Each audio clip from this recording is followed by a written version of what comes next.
Edgar Cayce knew something about you that you don't know yourself. Every night while you sleep, you are not in your body. Not metaphorically, literally. Your soul leaves, and where it goes, who it meets, and what it brings back, Cayce described across thousands of documented readings with a specificity that cannot be explained by any existing theory of sleep. Today, all of it, in order, with details that will change how you think about every night of your life from here on. Stay with me. Let's start with the mechanics, because Cayce was specific about exactly how this happens, and that specificity is what separates his descriptions from thousands of other spiritual teachings about sleep. He said the soul does not leave the body completely during sleep. It remains connected to it through what he called the silver cord, an invisible bond that persists until the moment of physical death. This is why we wake up.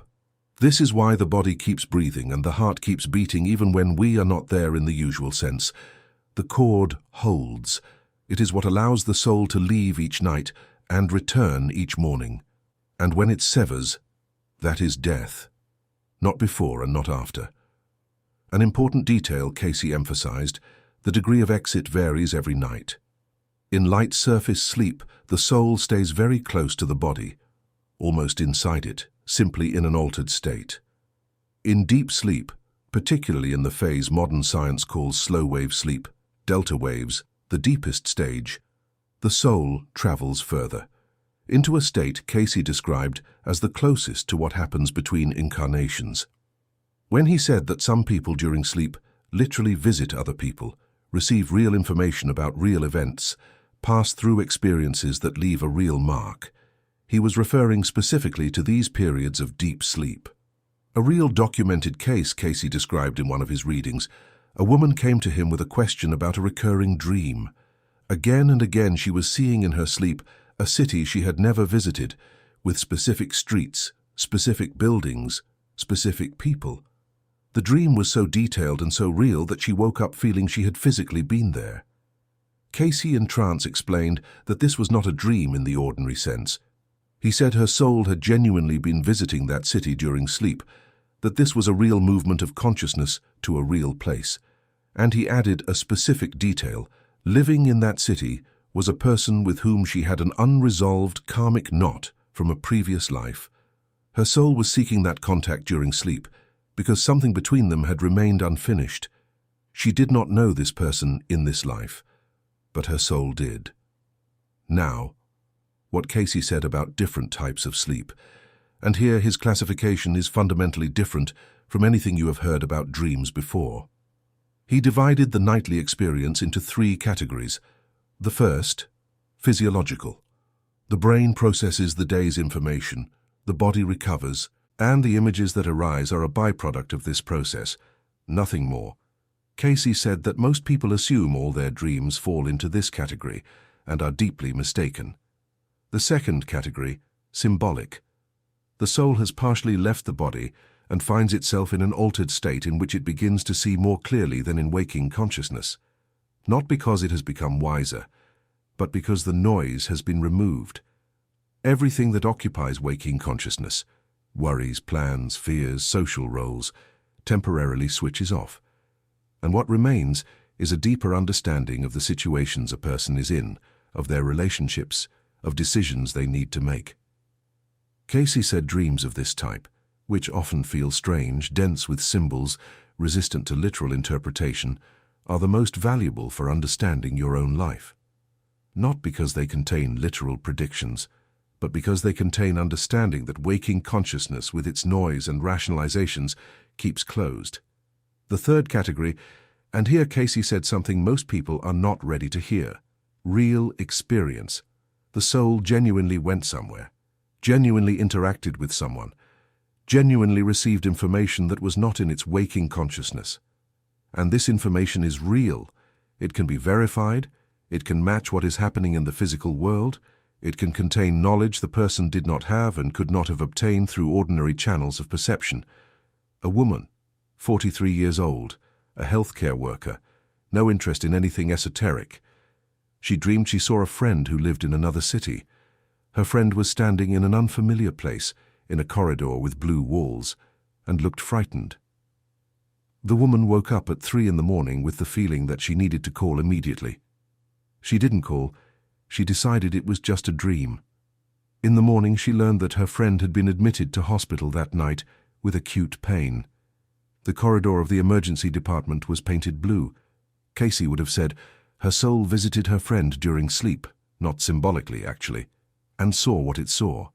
The information was real. The impulse to call was correct. The rationalization that it was just a dream was the only thing that prevented her from acting on it. Now, the most unexpected part of what Cayce said about the soul's nightly exits. And here, his words begin to intersect with what modern neuroscience has discovered from a completely different direction, without looking for this and without expecting to find it. Cayce said that during sleep, particularly in periods of deep exit, the soul has access to what he called the Akashic records, not full access as in the state between incarnations, partial, limited but real. This is precisely why some dreams contain information the person did not have while awake. This is precisely why some awakenings are accompanied by the sense that something important was understood, even when the specific content of the dream cannot be recalled. The understanding remained, because it came from a source that is not the memory of this life. Neuroscience since the late 90s has been consistently documenting something that doesn't fit standard models of memory and information processing. During sleep, specifically in the slow-wave sleep period, the brain doesn't simply process the day's information. It systematically searches for connections between information separated by years and even decades, patterns that waking consciousness could never connect, because doing so requires holding too many variables in mind simultaneously.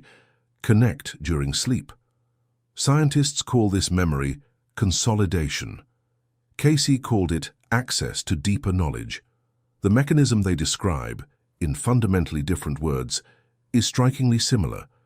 A German study from 2004, published in Nature, one of the most authoritative scientific journals in the world, showed something that astonished researchers. Participants were given a complex mathematical problem. Those who slept between attempts to solve it found an elegant, non-obvious solution 8 times more often than those who stayed awake.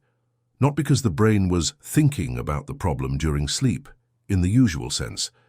Because something happened during sleep that gave access to a solution that didn't exist in waking consciousness. The scientists didn't explain why. They simply documented that it happens. Cayce would have explained why. Precisely at this point, where neuroscience stops because it has no tools to go further, begins what he was talking about 100 years ago. Now, the practical part. Because Cayce, unlike most spiritual teachers, gave specific practical guidance, not abstract advice, but precise recommendations a person could apply immediately. First, Cayce said the last thought before sleep is critically important, not in the sense of positive thinking or affirmations. In the literal sense, what consciousness is focused on at the moment of falling asleep determines where the soul will go and what it will seek during the nightly exit. A person who falls asleep in anxiety, their soul spends the night in a state of anxiety.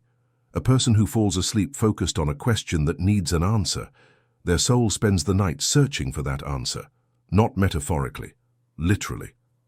Second, Cayce insisted that writing down dreams immediately after waking, in the first minutes before consciousness has fully returned to its daytime mode, is one of the most practically valuable things a person can do, not for interpretation in a symbolic sense, in order to preserve access to information that will otherwise disappear within minutes.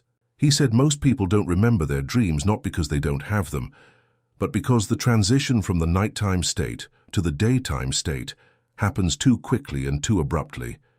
Everything the soul brought back is lost in that transition.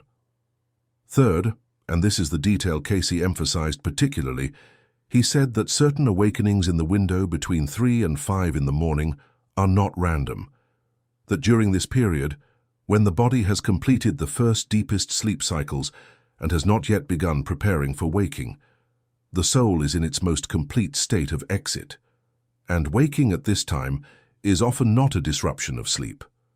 It is the moment when something, information, understanding, sometimes simply the sense of a presence, is trying to break through the boundary between the nighttime and daytime states.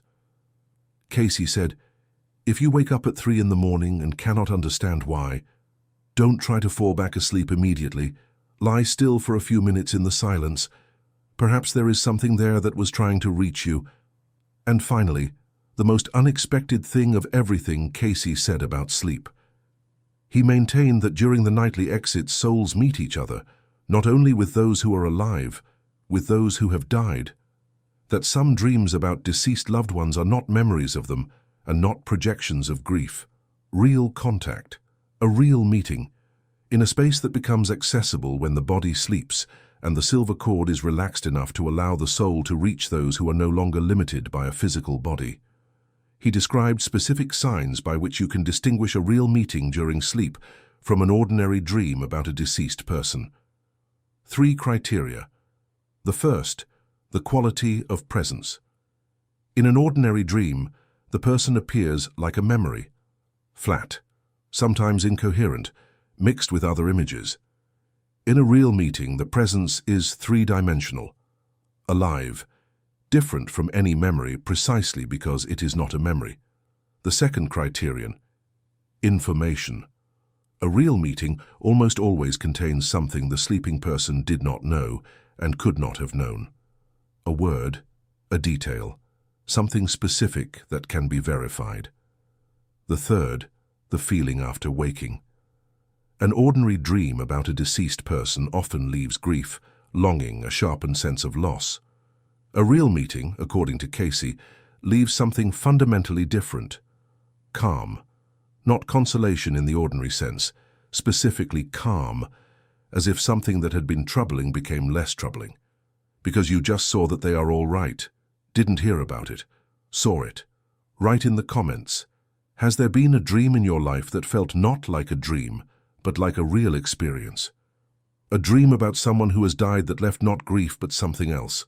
Calm, certainty, the sense that you actually met them. Because according to Cayce, that may be exactly what happened.